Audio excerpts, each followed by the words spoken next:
Hi, I'm the Reverend D. Scott Cooper, Assistant Minister at the First Unitarian Universalist Church of Houston. Our covenantal faith asks us to not only work together to grow spiritually, but to work to make the world a more just and compassionate place. Our seventh principle affirms our respect for the interdependent web of all existence, of which we are a part.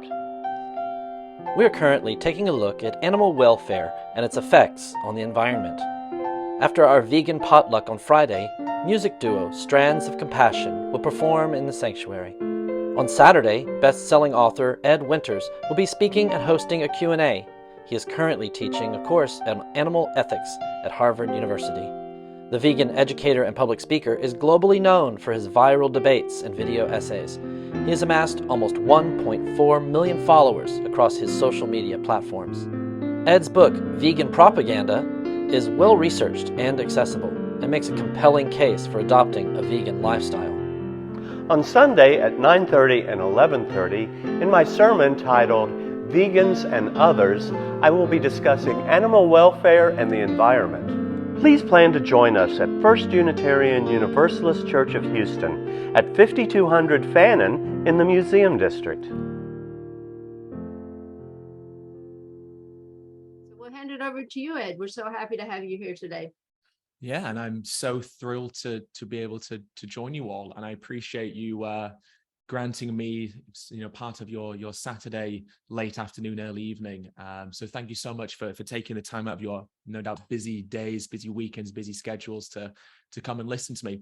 And I just want to say how thrilled I am to see how engaged your church is in discussing these matters. And I think it's a really important part of this conversation, how our treatment of the environment and our treatment of animals within our environment, of course, intersects with the philosophies around religion and that of benevolence and compassion and respect, and mercy, of course, the foundations of so much behind Jesus and God and the teachings of Christianity. So I think it's really remarkable that you're championing these, which are, sometimes controversial topics within certain religions. So I think it's really tremendous that you're doing that. And I'm so appreciative that you've invited me to be a part of this discussion with you all. As was just correctly mentioned then, if you do think of any questions at any point, just make sure to hold on to those questions, and I'll do as much as I possibly can, as best as I can, to get through as many of them as I can with the time that we have.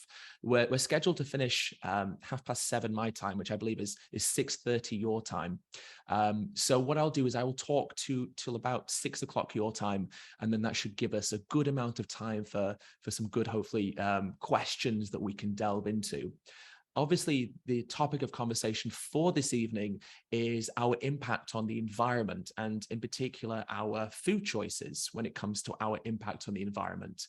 And as a kind of addition to that, we're going to talk about ethics and animal welfare, and I suppose morality around how we view animals. And the way that I want to start that, I suppose, is by going into these issues of the environment. And then for the final part of the next 50 minutes or so, I'll then branch this conversation out to encompass some of those more maybe philosophical, beliefs, or potentially just some more of those suffering aspects of this particular conversation. So let me do that then.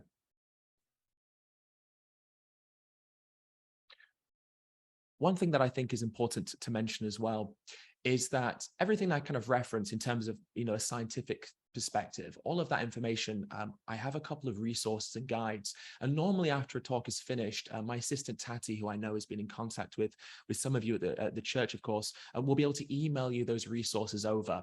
And there's two reasons why we like to do that. The first is so that you can look into these issues in your own time and formulate your own opinions on them. And also secondly, so you can fact check the things that I say and make sure that what I say is substantiated and is not a misrepresentation of the things that are being produced around this particular issue. Now, the title, I suppose, very loosely of this presentation is The Power of Food. And the reason that I think that food has power is for two reasons. Firstly, the impact of our food choices is huge. It impacts us in so many different ways. And we're going to try and talk about some of the most urgent ways that it impacts us and the world around us. But outside of the things that we talk about this evening, there are, of course, many other ways that our food choices impact us and the world around us. But I also think that food is powerful because food is something that we have a lot of control over. We actually have a lot of autonomy when it comes to our food choices. And so what I mean by that is that we make choices every single day when it comes to our food. We choose to buy one thing over another, or we choose to buy, a specific thing for a specific reason. And so because we have a choice when it comes to our food choices, that means we also have a choice in shaping how we want our food system to look like. And in effect, because we can choose how we want our food system to look like, we can also choose how we want our agricultural system to look like. And as an effect of that, we can actually choose what we want the future of our world to look like, because the future will be substantially decided by the choices we make related to food. And the reason for that is as follows. Back in 2006, the United Nations released a report, and this report was incredibly influential and incredibly important because it was one of the first reports of its kind looking at the impact of animal farming when it came to the environment. Now, this is a quote that's taken directly from the report. And the quote is, as you can see, it says, "The livestock sector emerges as one of the top 2 or 3 most significant contributors to the most serious environmental problems at every scale from local to global. The findings of this report suggest that it should be a major policy focus when dealing with problems of land degradation, climate change and air pollution, water shortage and water pollution, and loss of biodiversity."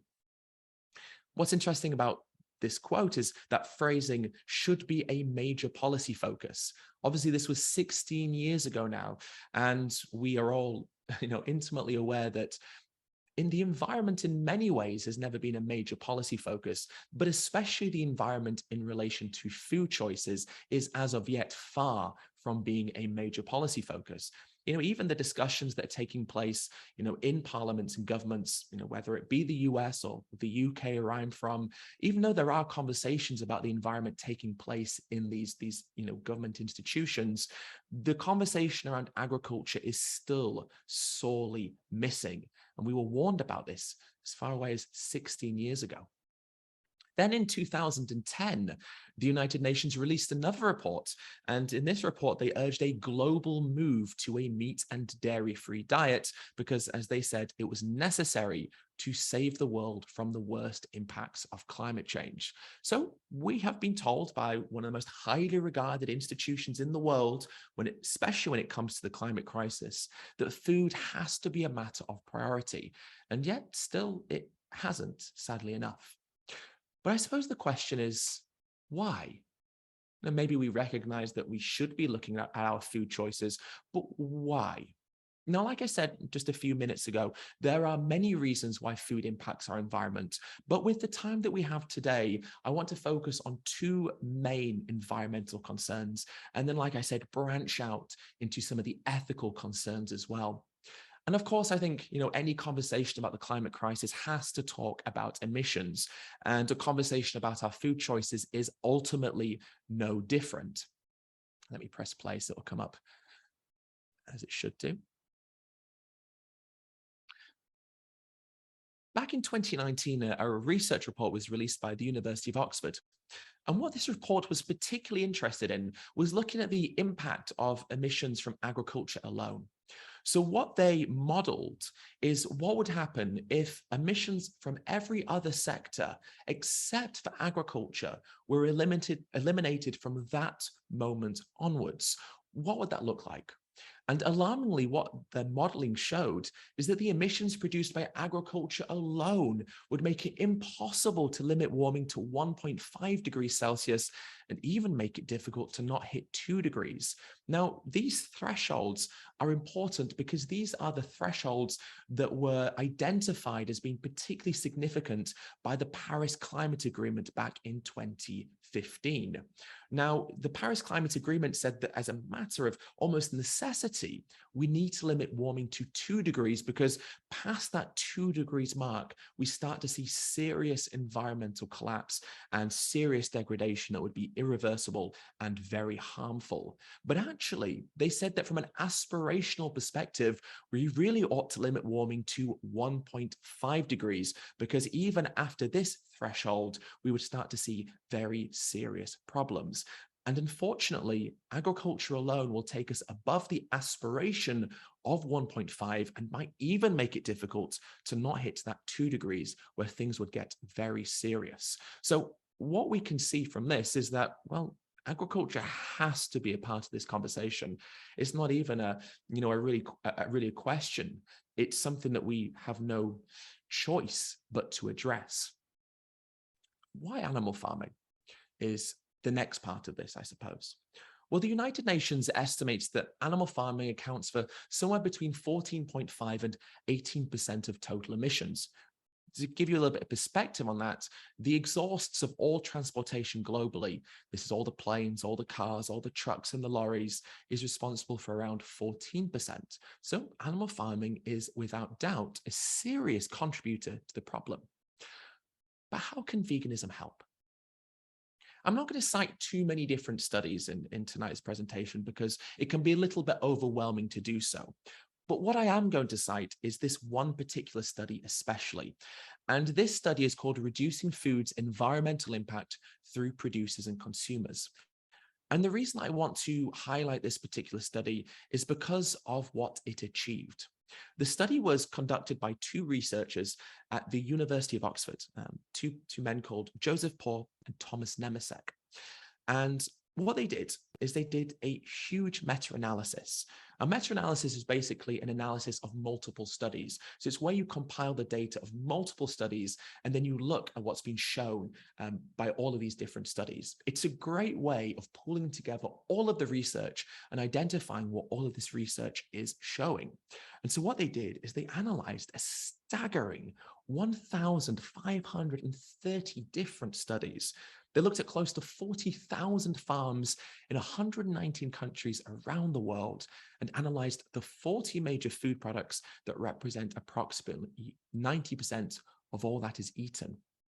Of course, it looked at all different systems of farming, so factory farming and even grass-fed, extensive pasture-based farming to plant-based farming as well. And due to the nature of the research, it is considered to date the most comprehensive analysis that has ever been conducted, exploring the relationship between farming and the environment.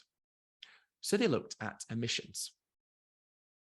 A couple of things that I think are important to mention is one of the things they identified is that even the lowest impact beef, so this is globally the most quote unquote sustainable beef that is produced, is responsible for 6 times more greenhouse gas emissions and uses a staggering 36 times more land than plant proteins such as peas. And actually, even the overall lowest impact meat and dairy products was still found to cause more environmental harm than the least sustainable vegetable and cereal foods. Now, obviously, when we talk about meat consumption, it makes sense that the countries that consume the highest amount of meat per capita would also be the countries where a switch to a plant-based diet would see the most benefits. And unsurprisingly, the US was highlighted as being one of these places due to the US's substantially higher than the global average per capita meat consumption. And so in the US, if the US was to switch to a plant-based food system, this would have the potential to reduce food emissions from anywhere between 61 to 73%, which is an awfully high amount when we consider the, ease with which we can choose to eat plants over animals. When we extrapolate this and look at this from a global perspective, we're actually looking at a reduction of about 49%, so about half when it comes to global food emissions. And because food is responsible globally for about 30% of total greenhouse gas emissions, well, that means we could reduce total emissions by about 15% just by choosing to eat plants over animals. So a simple choice, which actually has a very big impact on our planet. I'm sure being located in Texas as you are probably told to support local ranchers and local beef farmers, especially because of the culture of farming in Texas. And where I'm from, obviously England, we are also told much the same, to support our local producers, because we're told that local meat is the sustainable option for us. But that isn't necessarily what the science tells us. This same study that I've been referencing looked at the impact, and what it's called it's called the life cycle impact of food. And so what that means is it looks at food and it looks at the whole life of that food. So from the start of the farming process all the way to the plate. And so we analyzed the whole spectrum of damage caused by these food items across all of that process. And so when it came to beef, only around 0.5% of the emissions were related to transportation.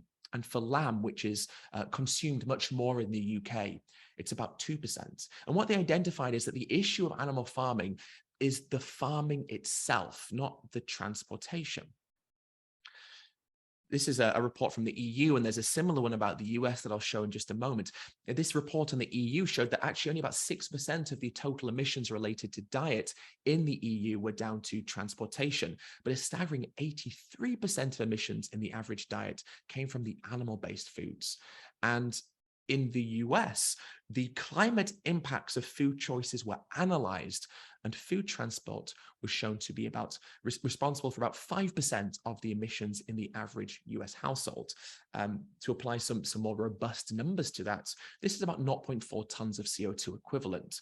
Actually, what this study showed is that switching to plant-based alternatives just one day a week would save 0.46 tons of CO2 equivalent, meaning that a plant-based diet just one day a week would be better than a diet with 0 food miles. Not to go too much on this local argument because it's not so important, but what's really interesting to me is this perception of supporting local. And actually that's a great idea, but only if the food choices we're making align with that. And there was a study done in Sweden, of all places, which was looking at the impact of growing tomatoes versus in Spain.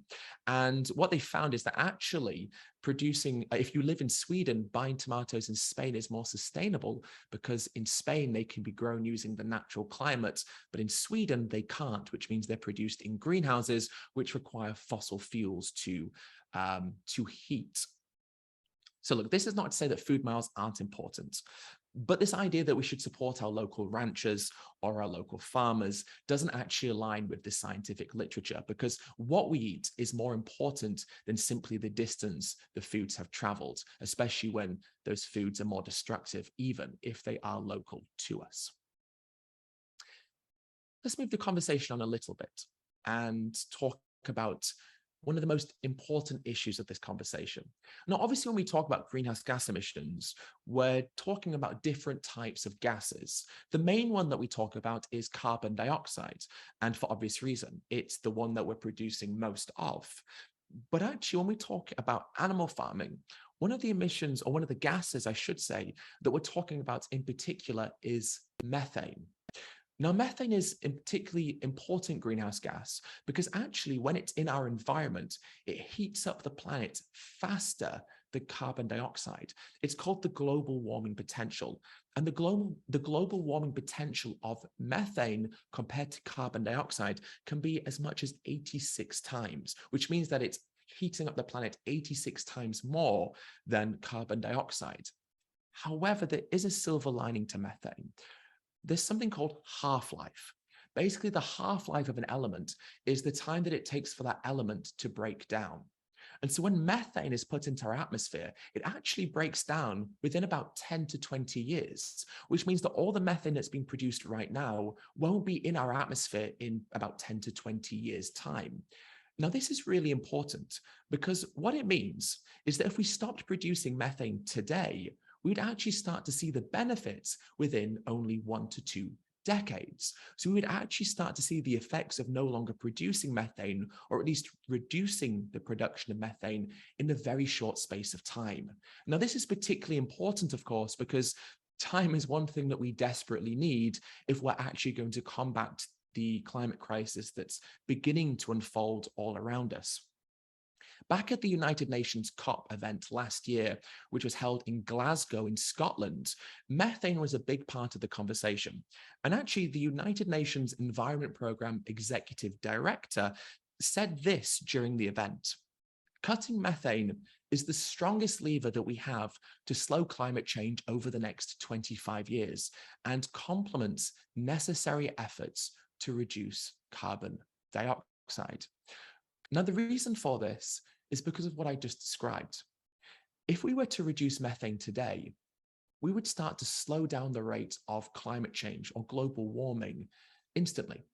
And within the next 10 to 20 years, we would actually see a reduction in atmospheric levels, which would buy us more time because the rates of global warming would decrease.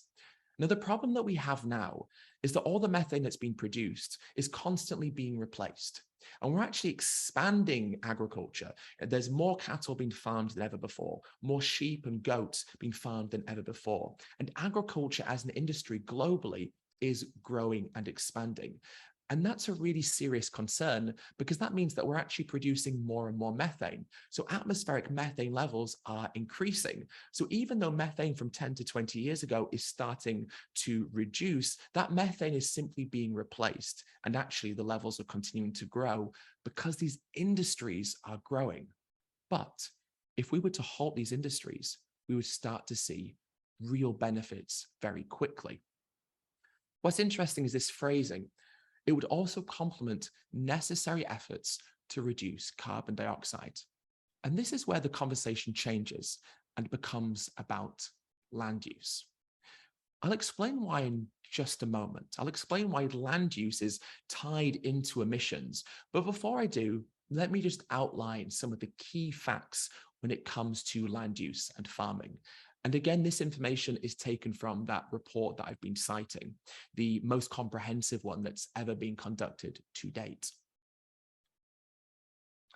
The report showed that staggeringly, meat and dairy, so this also includes eggs, so animal product production takes up 83% of global agricultural land, 83%, but it only provides us globally 18% of the calories that we consume and 37% of the protein that we consume. Now, this is alarming because it shows that the vast majority of the food and nutrition that we as humans are acquiring globally is coming from a system of farming that only uses 17% of global agricultural land. Now, the UK, where I'm from, is often seen as this beautiful area of land with this thriving countryside and these rolling hills. But what's really alarming about the UK is it's estimated that 85% of all of that land that is used for agriculture is used to produce animals. And actually about 50% of the entire land mass of the UK is used for animal farming, which kind of hits this or contradicts this idea of the UK being this thriving natural ecosystem, because actually it's not. Sheep farming is responsible for using 4 million hectares of land, a huge amount of food. Ireland is the second worst country in the EU when it comes to forest cover. And actually, in the US, 41% of land in the contiguous states is used for animal farming, compared to only 4%, which is used to grow plants directly for human consumption. That piece of information comes from the USDA, the government's branch related to agriculture, which means that over 10 times the amount of land is used to produce animal products in the US compared to plant products directly for human consumption. And actually, beef farming alone in the US uses 20% of all land, yet is only responsible for providing about 3% of the calories that are consumed in the US. So we see this huge inefficiency where so much land and so much of our resources are being allocated to an industry that in return is providing us with very little. Now, this is concerning for a number of reasons. Oops. And the reason that it's concerning is because to create agricultural land, you have to do something with that land. Now, let's say that you want to graze cattle or graze lambs, or you want to grow crops like maize or barley or rapeseed or soy to feed to animals. There are certain things that are not very helpful if that's what you want to do. Things like trees, for example. Forests and woodlands are not ideal if you want to graze animals. What about wetlands or swamplands or peatlands or wildflower meadows or long grass pastures? All of these ecosystems and environments are not very helpful if you want to grow food or to raise animals. And this is why animal farming is actually the #1 contributor to deforestation globally, including in the Amazon, and is actually the #1 cause of habitat loss and biodiversity loss. In other words, species extinction. And the reason for that is because so much land is being given to this system of farming. And for animals to be grazed or for feed to be grown for these animals, you have to create a system of land that is suitable for agriculture. So the question is, what would happen if we switched to a plant-based food system? Now, that report that I've been citing showed that actually shifting to a plant-based diet would mean that we could feed every mouth on the planet and also reduce global farmland by 76%. This also includes a reduction in the amount of land that we use to grow plants as well. Put that into perspective. This is an area of land equivalent in size to the whole of Australia, the whole of the US, the whole of China, and the whole of the European Union combined, no longer being needed for food. Now, that's a huge amount of land that we would free up.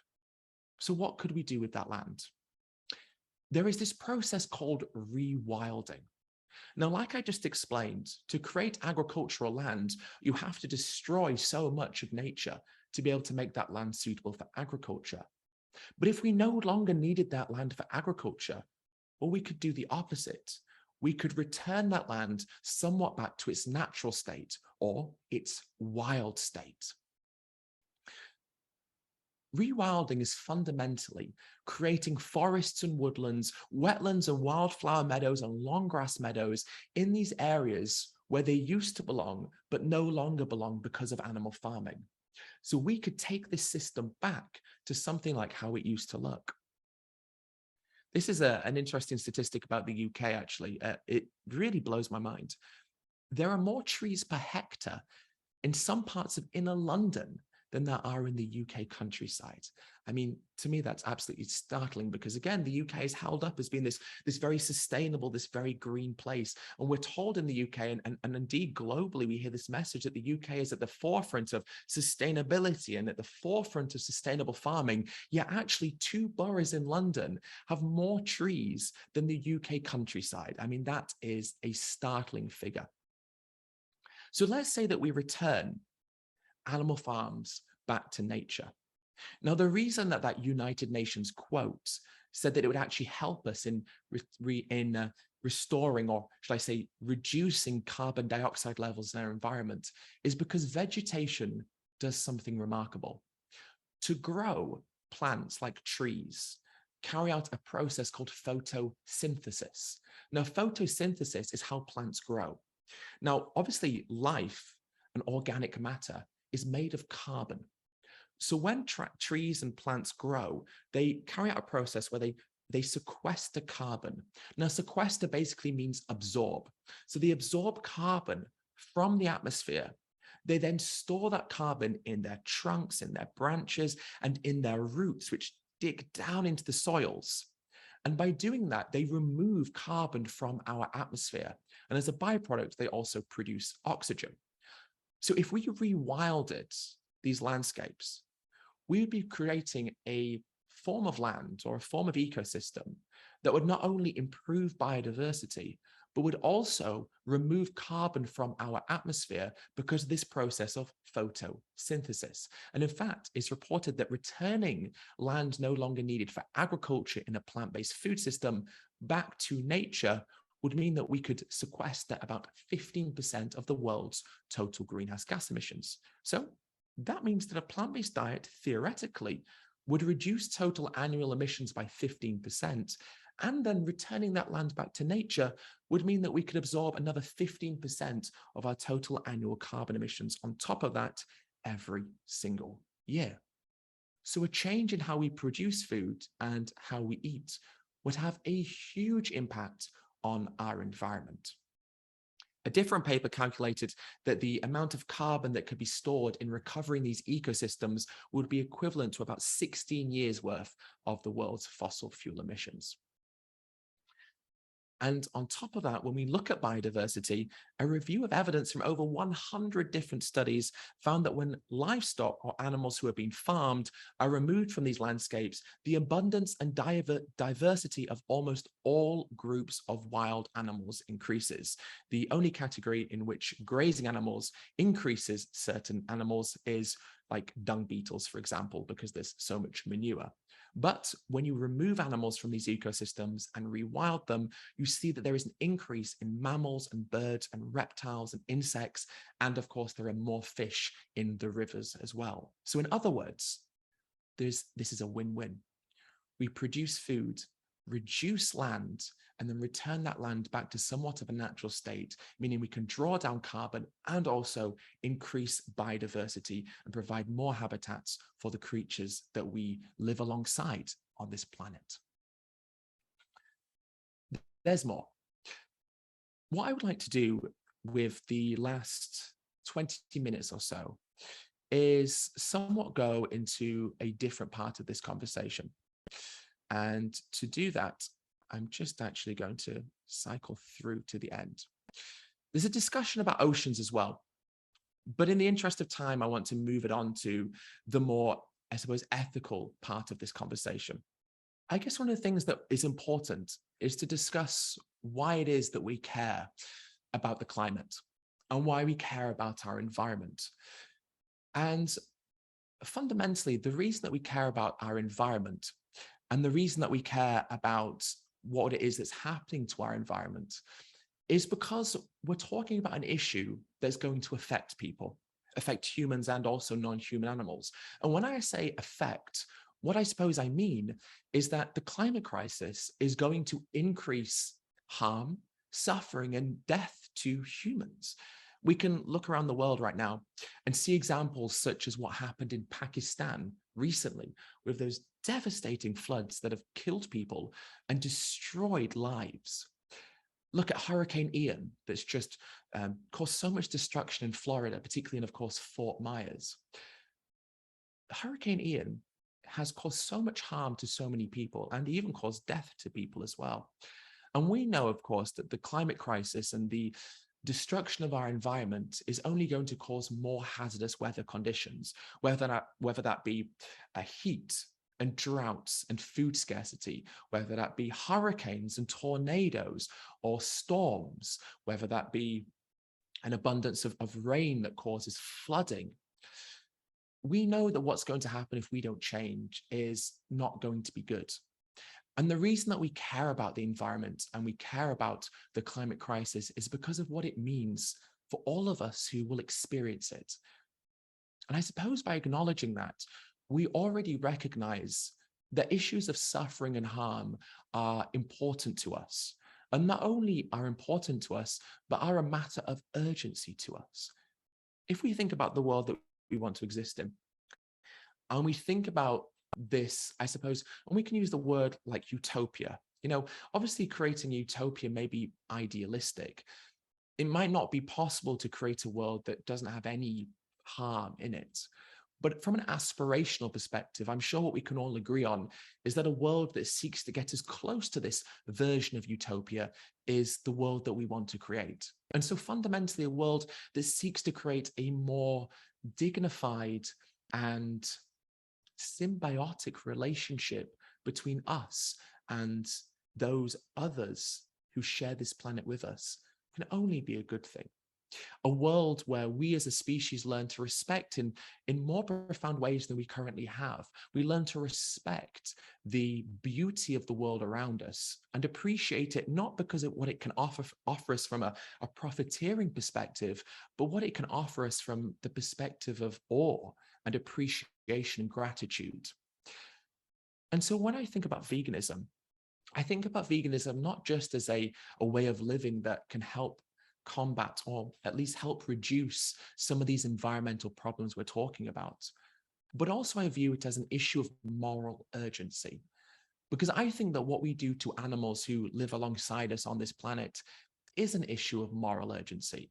Because we know that animals alongside us are intelligent and incredible and wonderful and awe-inspiring in their own ways. And we know that the animals who we farm and who we exploit conventionally are what we call sentient. And so what I mean by that is they are conscious living beings who experience, whether that be pain, whether that be pleasure, whether that be fear, whether that be happiness.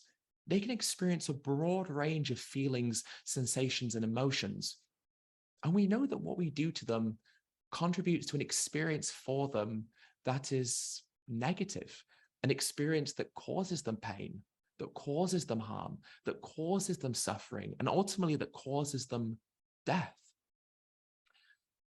I think from a uniquely religious perspective as well, one of the things that I think is quite alarming about the animals who we exploit is these are not the creatures that were created by God.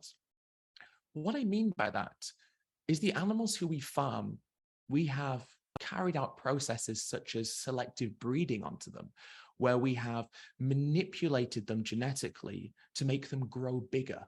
For example, chickens who we farm for their flesh reach slaughter weight in just 6 weeks. So these animals who in nature would still be basically chicks are these animals that are essentially in these obese bodies because we have selectively bred them to grow so fast, so quick. And then we pump them full of antibiotics and growth promoting hormones and feeds that makes them grow so fast. These animals were never meant to be that way. They weren't created that way. We have bred them in this way. And in effect, we've created an animal that was not here until we modified them using technology to create them in the way that they are now. In other words, we manipulated these animals to make them suit our needs, to make them fit into our version of what we believe that they should be. These are not the animals that they once were. These are human creations. And in effect, I would strongly believe this to be a blasphemous creation because it goes against the image that God created them in. And it's not just chickens who we've done this to. Pigs grow fatter than they used to, produce more babies than they do in the wild. Dairy cows produce up to 10 times more milk than those who live in the wild. And again, all of these changes are human-created changes because we wanted to alter them to suit our needs to make more money from their bodies. One of the most startling, I think, statistics around what we do to animals is the sheer volume of animals who we kill. Every single year, we slaughter 85 billion land animals, 85 billion land animals. But when we talk about marine animals, we're talking about 0.8 to 2.3 trillion marine animals. Now, when I use the word trillion, that number is so large, it's almost impossible to comprehend what that looks like.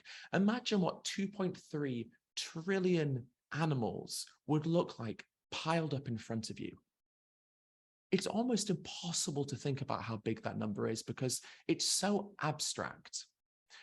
And so what I think is really important is that when we view what we do to animals as an issue of morals, we don't just view that then based on the sheer scale of the issue, the numbers, but instead what those numbers represent.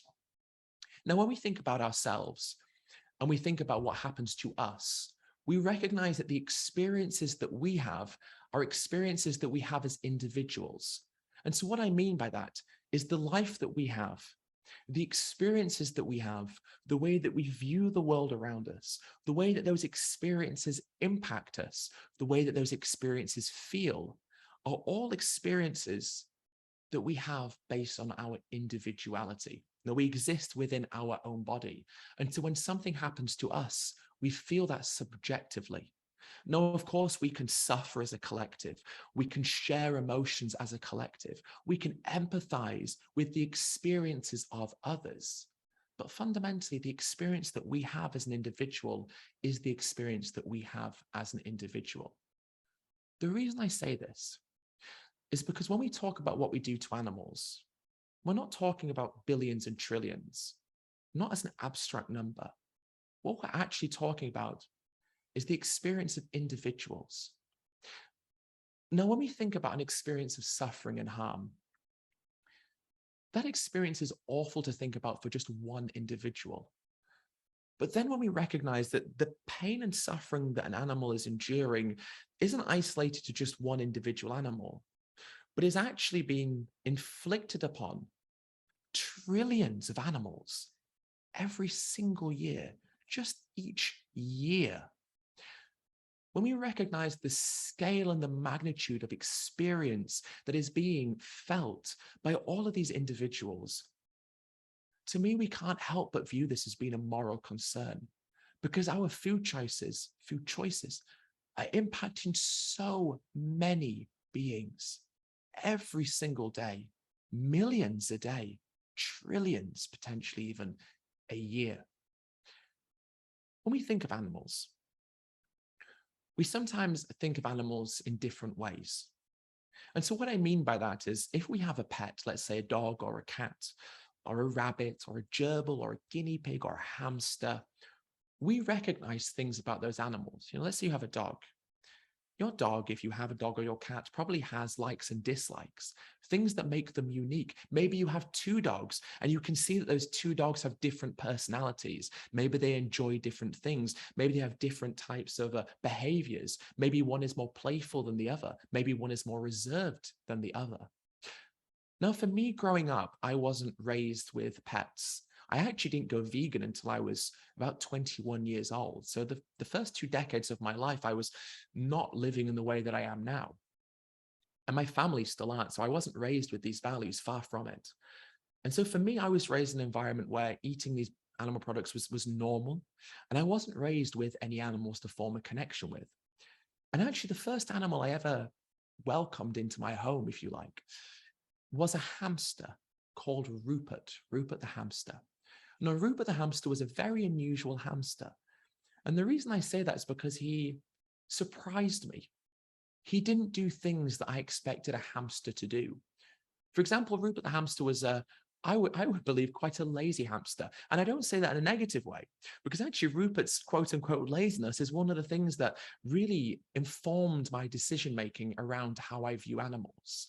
Because when you think of a hamster, and I say to you, think of something, an object that goes with a hamster, an iconic object. For me, it's the hamster wheel. We use the notion of a hamster wheel as a metaphor for an endless pursuit, or for endlessly trying to get to something, running on the hamster wheel, because we think of hamsters running on their wheels, and they run apparently for hours at a time, just in the same spot on this wheel over and over again. And so I got Rupert the hamster a wheel to run in. And in the 3 and a bit years that he was alive, I saw him using his wheel twice. He never would go on his wheel. He just did not like it at all. So I got him a ball instead, a ball he could run around on the floor of the apartment in. And every time I put him in the ball, he would take all the food he'd been storing from his cheeks, because that's where hamsters rather adorably store all that food right up in their cheeks. He would bring it all down. He would eat it, and then he would go to sleep. He would never run anywhere. His cardiovascular health was appalling. And the reason I say this as being remarkable to me is because I thought hamsters were active.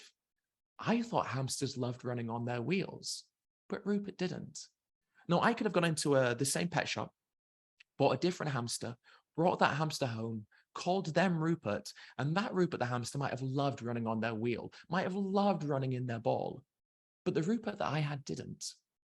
The reason I say this story is because animals are unique individuals, and their life is valuable to them. Like us, they have this one life on this planet. They have this one experience of life on this planet. Do they not deserve to live that life with the same basic rights granted to them that we grant to ourselves? When I say rights to animals, of course, there are certain rights for animals that are not rights that we would give them, even though we assign to ourselves. You know, the right to vote, as an example, is not particularly helpful for a pig. But what about the right to live a life free from exploitation and subjugation, free from harm and suffering being inflicted upon them, free from a death that they could have avoided, the right not to be slaughtered? Those rights are highly applicable to animals. And actually, their preferences and interests would mean that they would much prefer those rights. So what is it about non-human animals that means that currently we don't grant them those rights? Why is it that when it comes to pigs and cows and chickens and lambs and even marine animals who are also sentient and who also feel as well, why is it that we don't grant them even the most basic rights, the rights to their own body in that sense? Because when I think about us as humans, and I think about the things that make our lives morally valuable, I think about things like sentience and consciousness. I think about the reason why it's wrong to do something to a human is not just because of the implications for us. Obviously, from a religious perspective, we recognize that causing harm provides implications for ourselves, especially when we die. But beyond that, beyond the implications for ourselves, we also don't do it because of the implications for the person who would be harmed by the wrongdoing that we were committing. Causing suffering to a human isn't just wrong because it might impede our ability to be viewed in a positive way when we die, but also because causing harm to a human causes harm to that human. And the reason that's wrong is because that human can feel that harm and experiences negatively as a consequence of that harm being inflicted upon them. But animals also experience negatively when we do those things to them.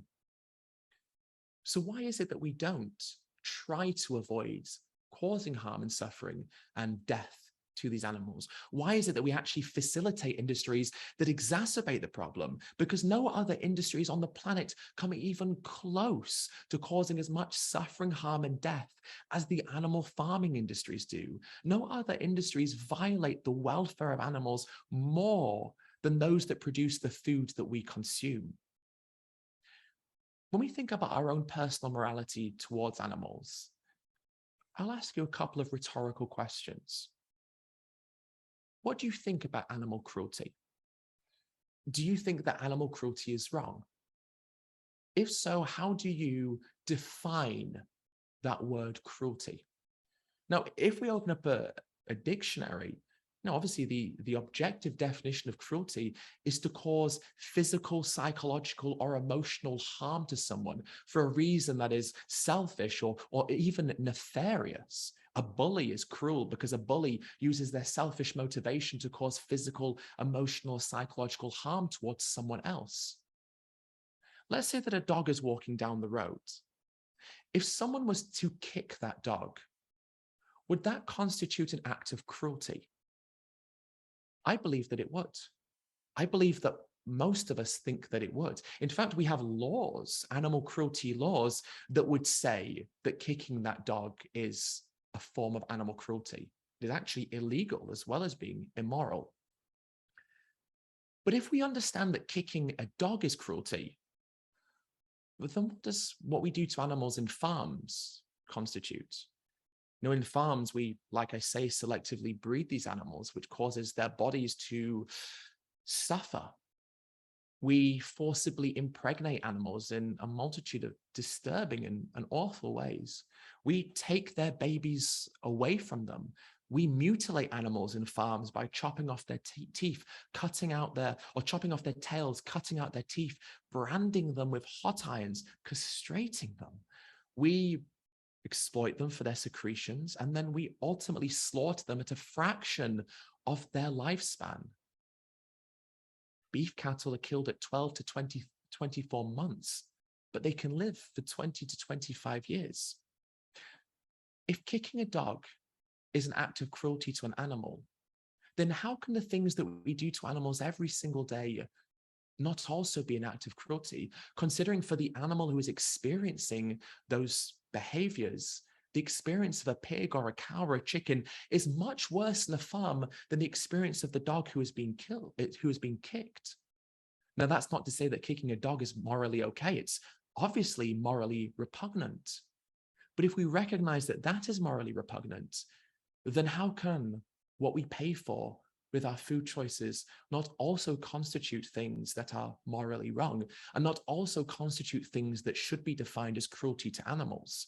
And if we recognize that they are cruelty to animals, but we're against animal cruelty, is there not a disalignment where our values towards how we should treat animals are not necessarily in the alignment or in alignment with the behaviors that we carry out when we purchase these products?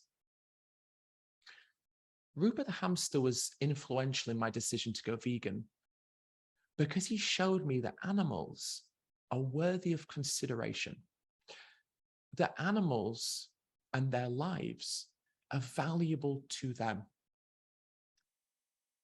I thought about Rupert when he was alive, and I thought about his existence. Now look, Rupert's existence was much less complex than our existence. His ability to achieve things was, of course, much less than our ability to achieve things. What we can do as a species is undeniably remarkable. But is the moral worth that we assign to one another based on the things that we can achieve? The fact that we can shoot rockets into space, or the fact that we have iPhones, or the fact that we have TVs? Is our worth as individuals defined by the advancements that we have made from a technological and intellectual perspective? Or is our worth as humans based on something else? If we tuck away everything that we have achieved, are we then devoid of worth? I don't believe so, because I think our worth is something that is possessed within us, within each and every one of us, which is, like I've said, the ability that we have to live and experience the lives that we have. And the fact that to us, our life is so valuable. Our life is currently the only thing that we have, right? And so that means that our life and our quality of life and the experience of life that we have is of the utmost importance. Nothing is more important than the experiences that we feel, which is why, of course, we long for experiences of companionship, of happiness, of peacefulness, of tranquility, of fulfillment, of satisfaction, of happiness. It's why we seek to avoid experiences of pain and suffering and harm.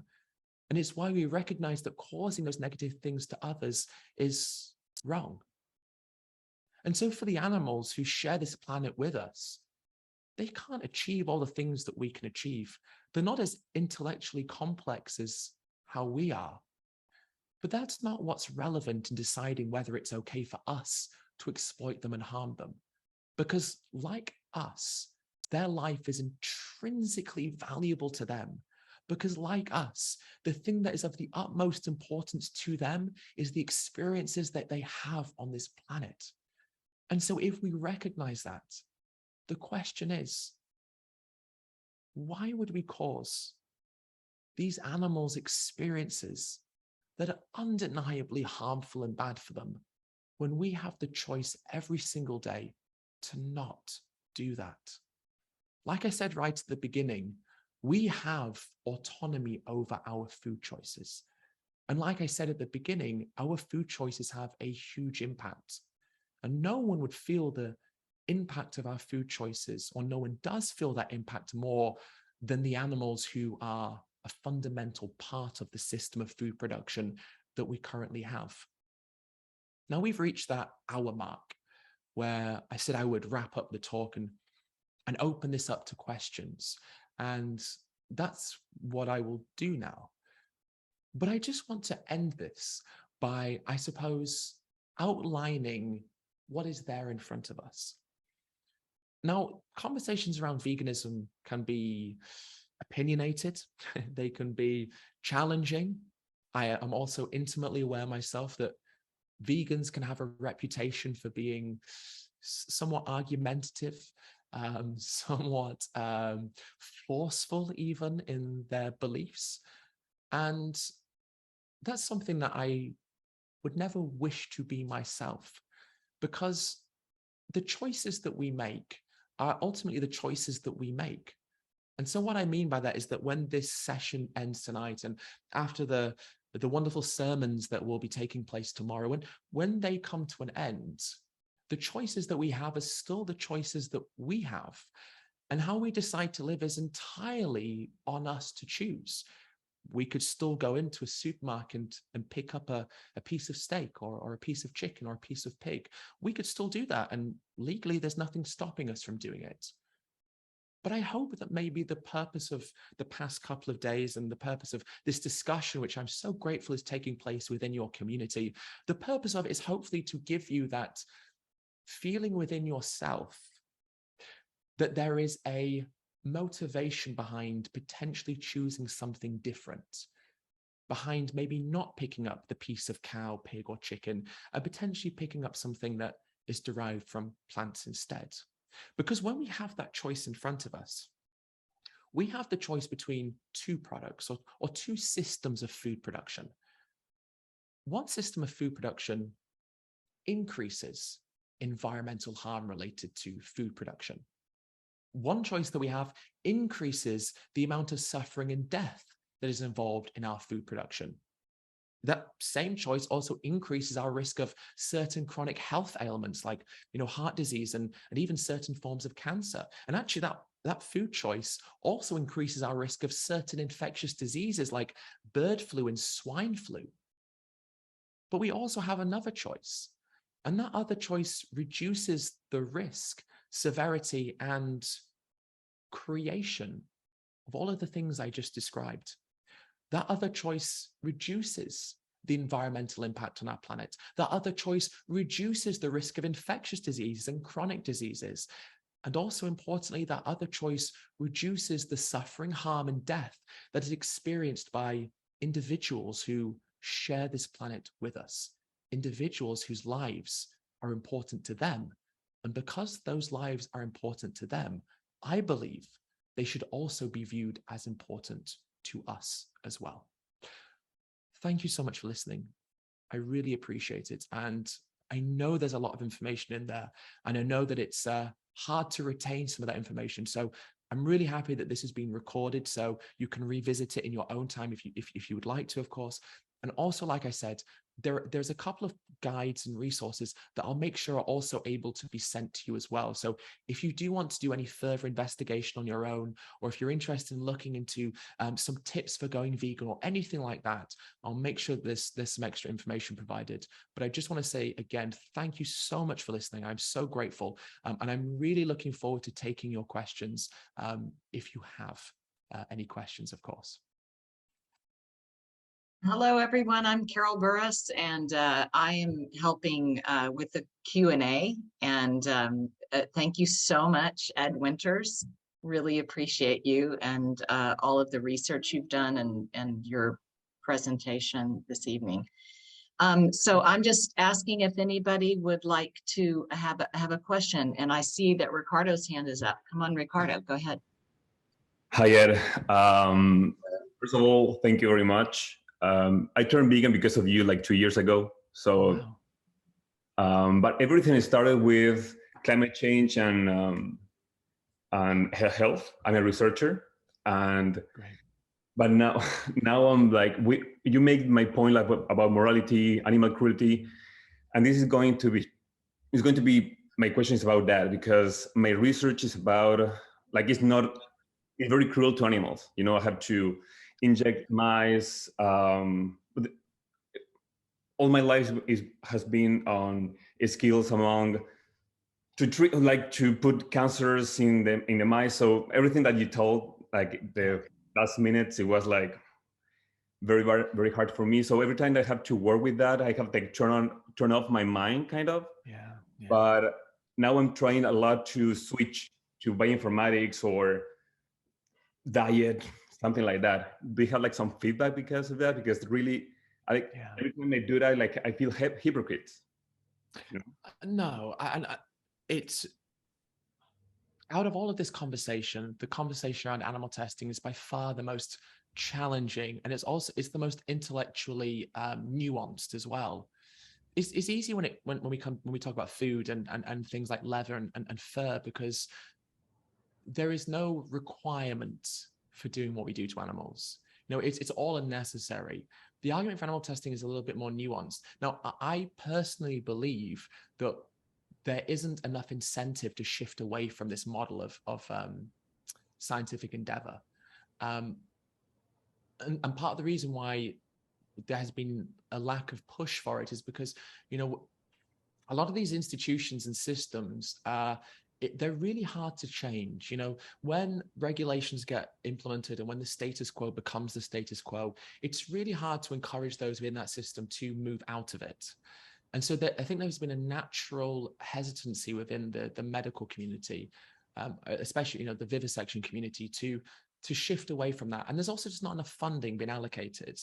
Not enough funding from the pharmaceutical companies, not enough federal funding. And so the technology in terms of being able to move out of that is really hard. And so what that means is people like yourself who are obviously very morally intuitive and morally concerned about the things that currently you have no choice but to partake in, it leaves you in this feeling of contradiction and hypocrisy. But that's not your feeling necessarily to have, because you didn't choose for the system to be like this, or for the paradigm to be the way that it is. The pharmaceutical companies did, and the legislators did. And they're also the ones that could be more instrumental in bringing about more change if they use the funds to do it. But there's just not enough financial incentive to do that yet. But that will change, and it will change over time. There are pioneers within that who are championing different ways of medical research. And the positive from doing that is the research will be better. If we can take human cells and human modeling, that's going to get us much more accurate results. The problem with vivisection is undeniably we have learned a lot about humans and anatomy and biology and psychology, and also we have created many incredible medications which have helped relieve the suffering and harm and even avoid death for so many humans and even pets as well. The veterinary industry, much the same. There's no denying that's the case, but the problem is it's also contributed to a lot of failed medications, which have also caused a lot of harm. And we could remove the risk of certain failures by having a model and a system of testing for medications and things that wasn't reliant on an archaic system that is fundamentally flawed, which is that we don't want to cure cancer in mice, we want to cure cancer in humans. And so curing cancer in mice isn't a precursor to then curing cancer in humans, by the fact that we haven't actually cured cancer in humans yet. And so we do need to shift out of it. But all of this is to say that it's not, whilst I can wholly understand that I can't even imagine how hard it must be for you, I don't want you to feel that that's your guilt to hold. Now, obviously, if you want to move out of that and do something else, there's a very respectable and understandable reason why you'd want to do that, which is that there are serious moral concerns around what it is that you have to partake in as a consequence of the laws and regulations that currently exist. And so I wouldn't knock you for doing that. And there's also the argument that from a medical perspective, there is nowhere near enough conversation put into preventative measures like lifestyle choices related to diet and exercise and, mental health and the power of friendship and communion and things like that. There's nowhere near enough emphasis put on that. And so there's a very clear argument, which is that if we actually invested more time and resources into looking into how these things help prevent disease, there would actually be less reliance to produce medicines now than we actually have.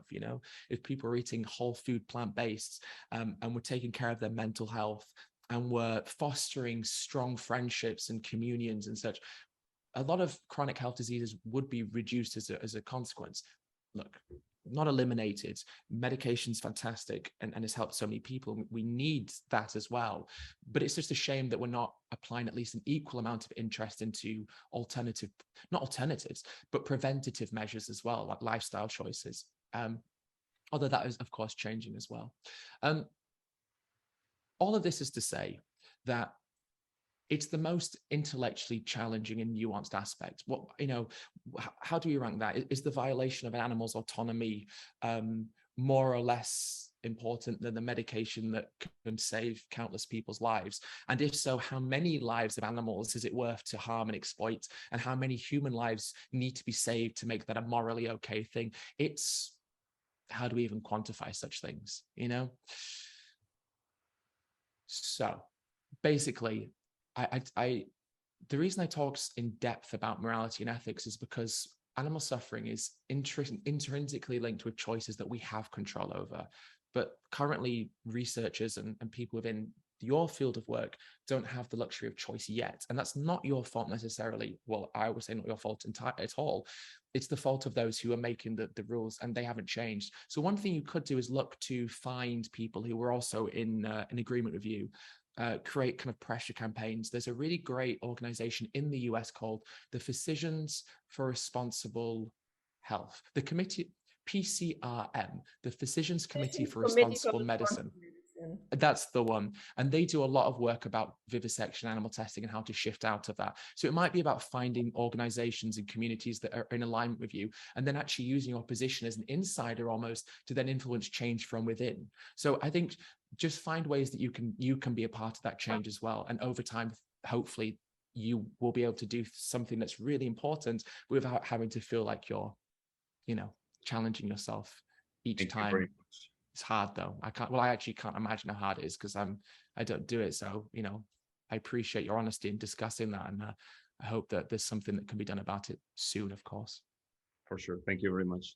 You're welcome. Thank you. I see that someone who with the name Jeff B, would you like to ask your question? Hi. Hi. Hi. Can you guys hear me? Yeah. Loud and clear. Okay. First of all, I wanted to say that I'm an extremely big fan of Ed. I love your work. I read your book. I think you're so amazing and insightful. Like, you are such a good aspect of the animal rights movement right now. Like, after maybe like Gary Yourofsky, you're very important. And I feel like I just thank you so much for being so confident and collected when you talk to people, because it gives them another look at what the animal rights discussion is about. It doesn't have to be just like a huge angry fight about, oh, give me my meat. You know what I mean? It's just like we can actually have a conversation. That being said, now I have a couple questions. I wrote them down here because I feel like I've always wanted to ask them to you. But do somebody, for example, well, I can't be vegan. I've tried it for 3 months or something and my health declined. I'll try again, but otherwise I can't do it. In terms of personal health, where does the line drop? Like, where do I stop being an activist at that point and just say, okay, that's what that person has to do? I mean, there is undeniably a line somewhere. Let's create a very extreme, or not extreme, but it's a sad reality for a lot of people. Something like an eating disorder. If someone suffers from that, I mean, it's very hard to then try and challenge them on their food choices when it's something that presumably for a significant amount of their life has been a mental health and a physical health concern. So, I think that you could clearly draw a line somewhere like that. But I think there's also probably more nuanced lines in other places. I think the problem with veganism is a lot of people approach their health from a very subjective place. And it's, I'm not feeling so good, I'm not feeling this. And obviously, the precursor to us understanding that we're ill is based a lot on feeling. We have a fever, we know because of how we feel, but also feelings can be deceptive, and our subjective interpretation of something isn't necessarily true. And I think a lot of people have a negative impression of veganism, or at least a suspicious impression of veganism, and that can then lean over into when they go vegan, thinking, oh, I don't feel well, or this or that, and they may even get ill, but it might not be because of veganism. Things like that can impact people, and so it may well be that someone's gone vegan, they're not feeling very well, and it might just be because they've not, maybe if they've not got a proper iron source. You know, they're not taking care to make sure they're eating enough plant-based iron. And so after 6 weeks to 8 weeks, they start to feel a little bit more tired. And that might be because they're just not getting enough iron in their diet. And so the answer isn't to then not be vegan. The answer is to get more iron in your diet. It might be that they have used to eat a lot of processed foods or a lot of cheese, which are very calorically dense, have lots of calories.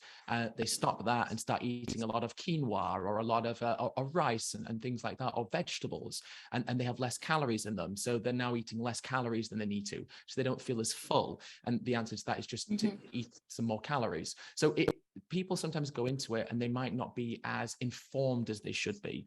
And, an important part of this is, if you want to make dietary changes, you have to, you should be aware of like what it is that you need to have to be healthy. So before going vegan, I always say, make sure, and it's very easy, but you just need to make sure that you know how to get enough protein, which is the easy one. But how to get enough iron, especially if you're a woman, make sure you know how to get enough iron, but also things like calcium, things like that.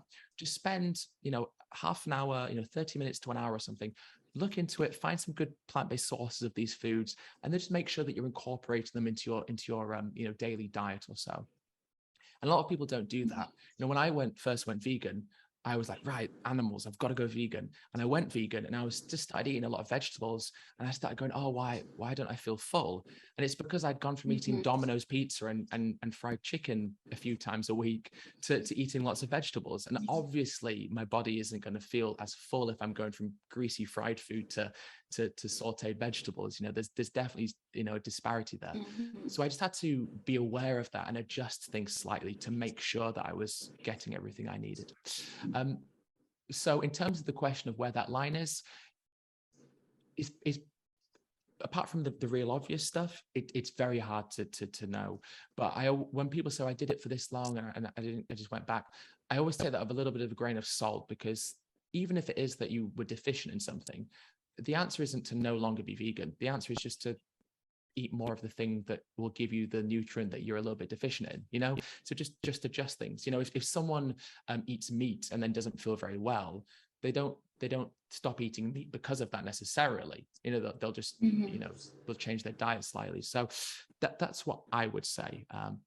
But you have to use your better judgment. If someone says that, them, and only you'll know them better than I will. So it's hard to give you like a standardized rule for things. But by and large, I think unless you have like a health condition, which is probably quite an obvious impediment to making that change, it's probably that you just need to make some adjustments and maybe just make sure you're informed about how to be as, get the food that you need in the ways that you need to. And I do have one more quick question though. Sure. Would you, insects are individuals as well? Is that something we should tell people? Yeah, insects are a part of this conversation. Look, I think that the moral worth that we should assign to an insect is different to one we should assign to a pig or a cow, because an insect's sentience is presumably, obviously we don't know everything, far from it, but presumably with the information that we have is less than that of a cow or a pig. So, but that's not really the question. The question is, are insects deserving of some form of consideration? And I think when you look at honeybees, for example, and pollinators in general, not only do they have huge value in terms of what they offer from a food production perspective and an environmental perspective, but beyond that, pollinators and insects have been shown to display things like what we would presume to be an experience of pain, an experience of suffering. Even crustaceans like shrimp, for example, have been shown to act in a specific way that heavily creates the impression that they're experiencing something negative based on how they're reacting to certain stimuli, like acid being put on their antenna, for example. So insects definitely deserve some form of consideration. And that's why I'm certainly not a fan of like insect farming. It's not a solution. It's just another way of continuing, mostly the same problem. And plants are ultimately more sustainable and more ethical than even consuming insects. So yeah, they should definitely factor into it. I wouldn't kill a spider in my home. I don't think we should do that unless, of course, they're, a danger to us. And I think I think we should definitely think about them with more consideration than we currently do. Even though spiders aren't technically insects, but yeah, similar. Well, like, what if it was an infestation though? That's the important question. And that's another one of those nuanced bits where you have to draw a line somewhere. And if you have an infestation, then you probably have to draw a line in terms of thinking, well, if I don't, then I'm going to ruin my home and have nowhere to live and have no money and I won't be able to sell. So it's one of those tricky ones where if you've exhausted all opportunities and all options and you still have an infestation that's going to impact your quality of life and impact your ability and your home and the foundations of your home as maybe termites or something might, you have to have, there has to be a line drawn somewhere. And that's just one of those things where we live in an imperfect world and we can't fully live in alignment with the ethics and morals that we would like to be able to. And there will be certain things that mean that we are faced with little to no choice. And there are probably some infestation examples where that line is probably crossed. Unfortunately so. Tricky though, isn't it? Thank you. You're welcome. Good question, Are there by the way. other folks? Rebecca, you had one earlier. I saw your hand. Do you want to ask it now?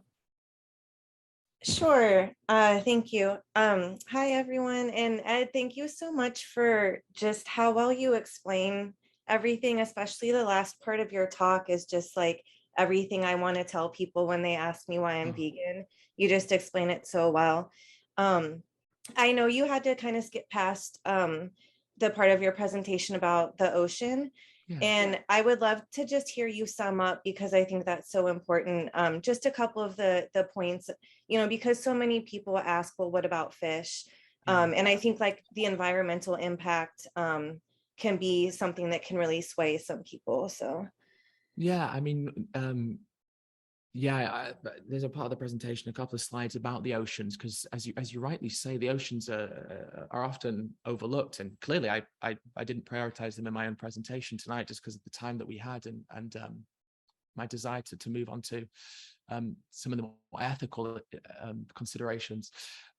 But what's really fascinating about our oceans is actually that the largest carbon stores on the planet are the floors of the ocean. We think about the Amazon and we think about rainforests and we think about them in terms of their carbon storage potential, but actually the largest carbon stores on the planet are the floors of our oceans. Now, the reason for that is also because of photosynthesis.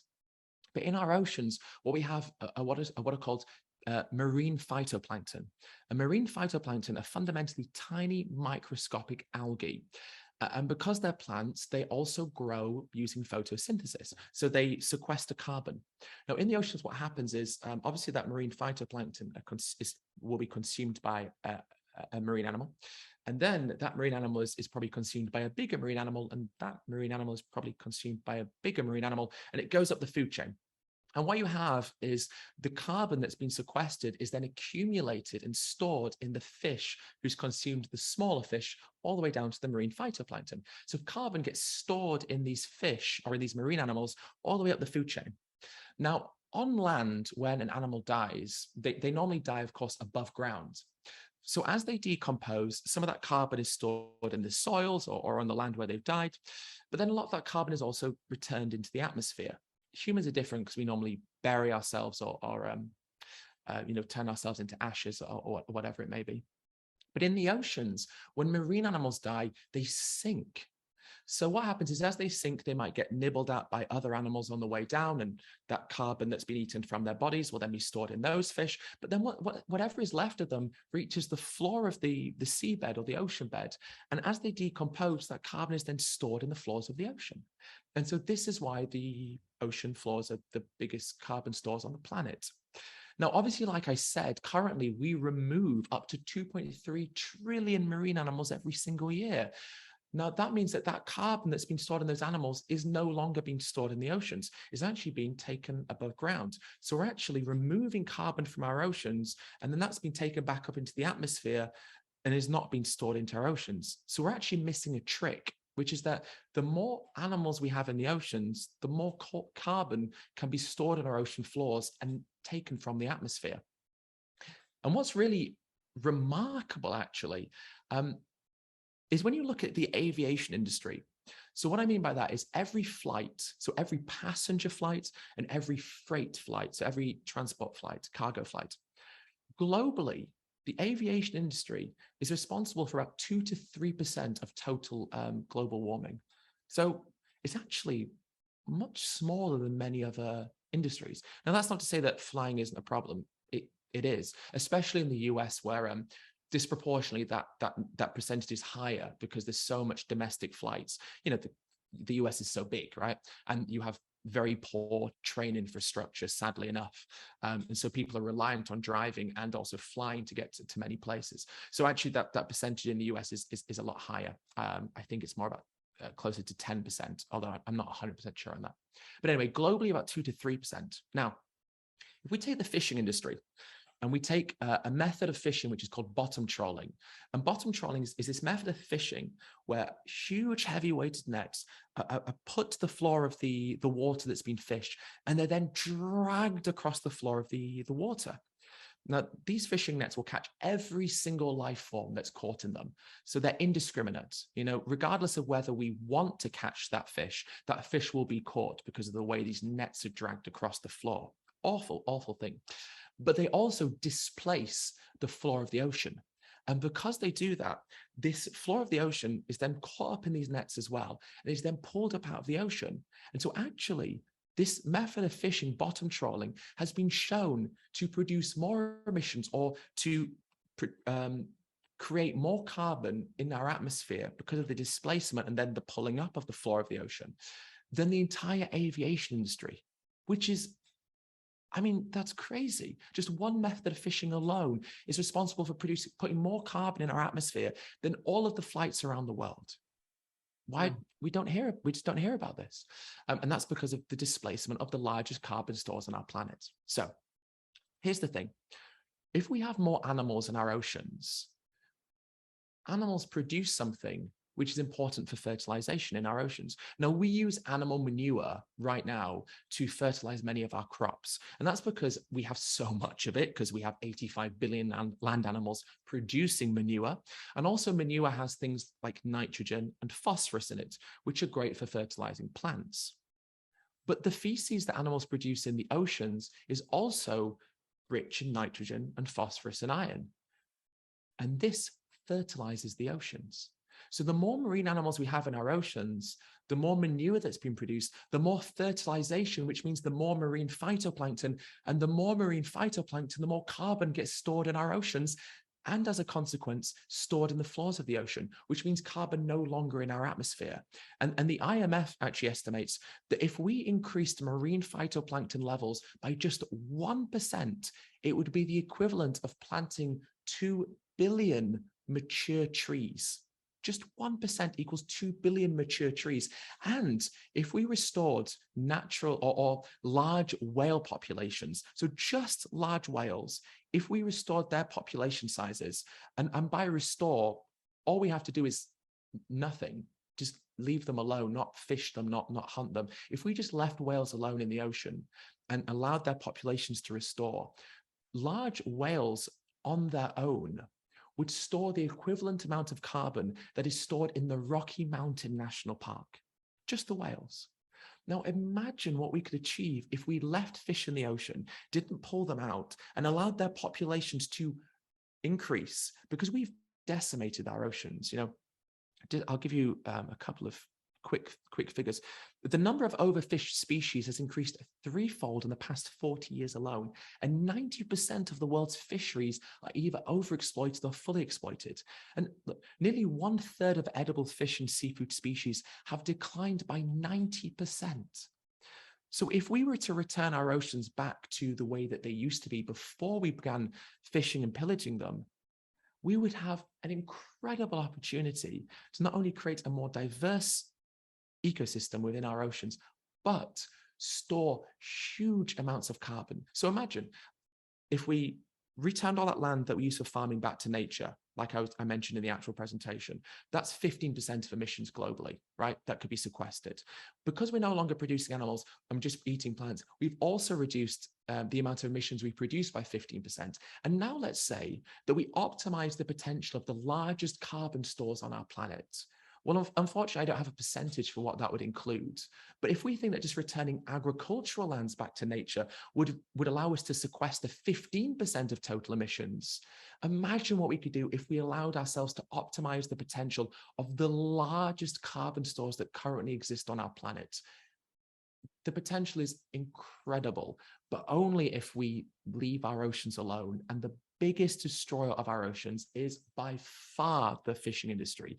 Because bear in mind that 2.3 trillion figure that I keep referencing is based on recorded catch. So this is just based on the tonnage of marine animals that we bring into ports. So basically, this is the legal catch. But actually, it's estimated that the majority of the fish pulled from our ocean could be illegally fished, or are fished and then dumped back in the ocean because they're bycatch. So actually, the majority of the fish that are pulled out of our oceans or who are killed as a consequence of our fishing industry is higher than that of our legally recorded catch. And our legally recorded catch is equal to up to 2.3 trillion marine animals. So that number could be double. You know, it could be even more than double. We have no idea, because obviously no one's keeping track of illegal catch or bycatch, which is thrown back in the ocean. The potential is huge. So yeah, that's what I would say. Leave the fish alone, and we will also benefit as well. Thank you, Rebecca, for that great question and such informative answer. And thank you so much. It looks like we have 2 more questions, and maybe that'll be all we really have time for. So is that okay? Perfect. Jennifer and then Linda. Hi, Ed. Hi. I actually have been following you on Instagram for a long time. I started transitioning into veganism almost 7 years ago. It took me a long time to get there. Sure. But I had a question about, for me, veganism is very wrapped up in climate change and combating climate change. How do you balance, like, what people love about you is this calm, collected, logical, like, you just give off this I've got it together, I'm cool vibe, you know, like, you're not panicking. How do you balance that with the climate change, knowing, like, Greta Thunberg, the house is on fire, like, we need to do something and nobody's listening? Wow, what a great question. Because I don't think I have a choice.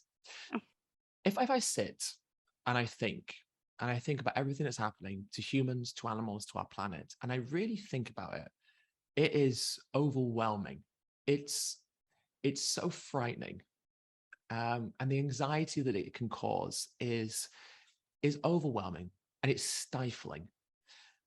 And it would not be conducive to me being able to spend time actually advocating, because I think I'd feel paralyzed under the weight of everything that's happening and under the weight of the anxiety that would fill me. And look, climate anxiety and social justice anxiety are very real things, you know,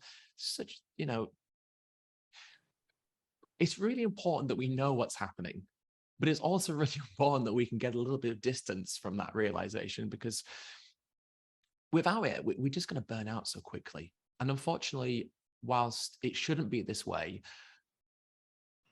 our legislators and you know, the heads of corporations and conglomerates around the world, they're not changing anytime soon. And even right now, we would, you know, if we look at let's say the Biden administration in the US, right? We would probably consider the Biden administration to be the most environmentally positive administration that's ever existed in the US. But you know, it's been 2 years or so. What have we got to show for it, really? Nothing meaningful, really. I mean, nothing's really changed from an environmental perspective. It certainly hasn't changed from a food perspective, but even just from a fossil fuels perspective, you know, there's a lot of good talk that emerges, but nothing really happens. And that's not necessarily just the fault of you know, there's a lot of political gridlock and all of these things that make meaningful change hard to acquire from a political perspective. And the US is a great example of what deadlock and gridlock can look like, you know, particularly of how the Senate is right now, of course. And that puts extra pressure on us in a way, because we have to show that there is a urgency and a demand for legislators and CEOs and, you know, heads of these companies to do things about this. But that means we have to play the long game. You know, we can absorb all this information, get really angry and upset and disheartened and go out there and just do as much as we can and just really embrace it all. But there's no sustainability in that. You know, we'll burn out and we'll become overwhelmed very quickly. And so we have to be positive and we have to be hopeful. And sometimes that might feel naive, might feel idealistic. You know, I often feel idealistic, you know, looking at, you know, farming is growing around the world. You know, veganism is growing, but the number of animals who are being killed is also growing. I think about that, doesn't make me feel so good. But I have to also be positive, and I have to think, well, actually, look, that's just one way of looking at it. But another way of looking at it is that we're talking about this issue more than we ever have. There are more plant-based options than there's ever been, even in places around the world like the Southeast of Asia, like China, where there is a growing agricultural sector. There is also an emerging and highly productive plant-based sector. Some of the greatest plant-based food that is being produced right now is being produced in places like China. So whilst there is this paradoxical situation where both things are growing in alignment, I can choose to focus on one side or the other side. And so for me, I try to stay positive. And look, and the other thing is to make time for ourselves. You know, if we're advocates or activists or educators or just concerned citizens, it's also super important that we make time for ourselves. And what I mean by that is we have to give ourselves physical and emotional space from these issues.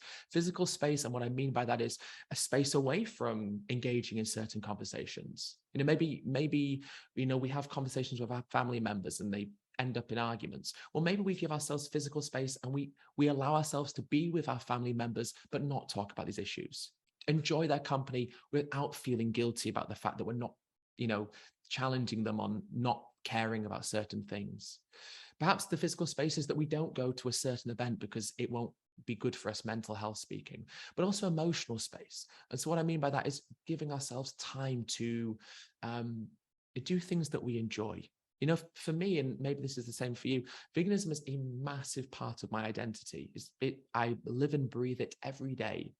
But it's not the only thing that defines me. I'm proud of it and I wear it as a badge of honor, and I'll never shy away from telling someone that I am vegan, but it's not the only thing that defines who I am. I, as an individual, are defined by many loves and passions and hobbies. I love cinema, I love music, I love socialization, like so many of us obviously do. And it's important that we make time for these other things outside of our passion for something like veganism or the climate, well, not passion for the climate crisis, but our passion for environmentalism. It's really important that we give ourselves that space because we can rejuvenate, you know, plug ourselves in and charge up our batteries, and then we'll be in this for the long haul. You know, then we'll be in this for years to come, not just months to come. And that is key because we need to be in this for the long haul. So that's what I do. I hold myself accountable, and part of that is holding myself accountable to not feeling guilty, you know, not feeling guilty when I give myself some space. And I think one of the things that I think is really great about religion, and in particular the congregation of church, is community. And studies show time and time again that community is the foundation, or one of the foundations, of a long, happy life. People who are like-minded, people who share our passions, and you guys already have a foot in the door because you're part of a congregation who are like-minded. And not only that, part of a congregation who are not only like-minded in terms of religious belief, but also like-minded in terms of an ethical belief. And I think for a lot of vegans and a lot of environmentalists within Christianity, that's not always the case, particularly in a place like the US, where I think there is often a conflict between certain progressive pursuits and religious ideals. But what you guys have is a spiritual belief in a religious denomination that marries those two things up. And that's so cool, because that means that you have that community already there in front of you, and they are people who care. So lean into that. You know, lean into that as much as you can, and embrace that, and make time for yourself, and think about it from a long haul perspective. But be positive as much as you can, because without positivity and hope, we have very little chance, you know. So that's what I would say. Even if it feels naive and silly, it's okay to be positive in the face of adversity as well. Thank you, Ed, and thank you for that wonderful question, Jennifer. And I guess our last question will be from Linda. What have you got, Linda?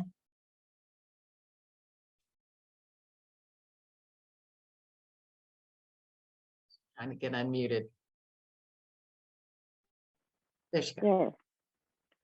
Yeah. Did it. Yay. Yeah. Really enjoyed the presentation. Thank you. this is kind of a maybe a little devil's advocate. What Please. about the like California certified organic farming, where they're more conscientious and they aren't using genetic modification and breeding their chickens to have to be top heavy and all that nonsense? Yeah, it's a really good question. Playing devil's advocate is awfully important. I always like to be a contrarian to my own beliefs. It's how we stress test ourselves, isn't it? By what are the limits of our logic and where are the exceptions if there are any? It's really important. So I appreciate you asking this question. The first thing to recognize is the selective breeding that I discussed. The way that chickens grow so fast is true of organic animals as well. If you're buying chicken meat, you are buying chicken meat from animals who've been selectively bred. Even you can buy ones that are called slow growers sometimes. It's a very small part of the market, but they exist, but they've still been selectively bred. It just means that they are alive for about 2 weeks longer. So even if you go and you get this USDA, high welfare organic, the same problems exist. Now, there are undeniably different systems of farming. In the US, about 99%, this is according to the USDA, 99% of animals come from factory farms. And for chickens, it's 99.9%. So 99% from factory farms. But that means that there is a 1% of animals in the US who are not bred or who are not being farmed in these, factory farms. We sometimes call them CAFOs, which means concentrated animal feeding operations. These are the ones where you see in the footage, if you've seen it, the cages, all that terrible stuff. But that does mean that there is a 1% of animals who aren't raised in that environment. And so I think it's absolutely logical to establish that within animal farming, there are degrees of severity, and that there are some systems of animal farming that are worse than others. And as a consequence of that, there are some systems of animal farming that we would say are more ethical than others. But to me, the question isn't how those systems compare. But let's take the most ethical form of animal farming, like a grass-fed, organic pasture-based beef, for example. Even if we just ignore the fact that from an environmental perspective, that's the worst, let's look at it just purely from an ethical perspective. The question for me is that system of farming more or less ethical than a plant-based system of farming? So then the question I have to ask myself is, are there still ethical concerns even in a grass-fed system of farming? And I can look into that, and I can say yes. I mean, in the US, especially in Texas, of course, these animals are still branded, even in grass-fed systems. They're still branded of a hot iron. That's an ethical concern to me. They still have their babies taken away from them. That's an ethical concern for me. Beef cattle are not necessarily forcibly impregnated. They can still be mutilated. That's an ethical concern for me. So they may not be kept in cages, but there are still ethical concerns, and they're still slaughtered at the same age. So they're still killed in the exact same way as even the animals were factory farmed. They're still taken to the exact same slaughter facilities. That's an ethical concern for me. So then I say, are those concerns more than the ethical concerns of plant-based farming? Now, look, plant-based farming isn't perfect. And one of the things that we have to do with plant-based farming is make it better, make it more sustainable, make it more ethical. And there are ways that we can do that, and that's exciting. But even as it is right now, this plant-based system of farming is still more ethical, because even the grass-fed animals are still fed feed. Even though they graze on pastures, they'll still be fed what we call silage, which is basically like dried grass and alfalfa. That's still supplemented in their diet. So a plant-based food system is still more ethical than even the most ethical form of animal-based farming. And that's what's important to me. Absolutely, I agree. There are different systems that are better than others when it comes to how we produce animals. But the question is, are those systems better than plant-based farming? And from an environmental perspective, as well as an ethical perspective, plant-based farming is still preferable and still better. And unfortunately, in the US, you can go to Whole Foods and buy into these 5-step animal welfare schemes. But when it comes to animal welfare, there's just one step that's important, and it's the step of buying plants. That's the most important step that we can make. That's what I would say. But it's a great question, so thank you for asking it. Thank you. So I guess it comes to me unless Edmund and Megan want to say goodbye and say the final thank you. But thank you to everyone who joined us. And thank you, Ed, for your discussion. It was very insightful, and I think that a lot of people got a lot out of it. We were able to expose our First Unitarian to people that wouldn't otherwise know about us because of you. Thank you for that. Yeah. And I just want to remind everyone that tomorrow Reverend Scott will be delivering his sermon, Called Vegans and Others. Vegans and Others. So please join us for that at FIRSTUU in Houston. Thank you, Ed. Thank you, Carol. Thank you so much, Ed. Thank you so much. Thank you. I appreciate your Thank you, time. Ed. And yeah, I hope you enjoyed the sermons tomorrow as well. So yeah, thank you. Have a wonderful evening, and I appreciate your time. And thank you for the great questions. Bye. Bye. Bye. Bye. Thank you.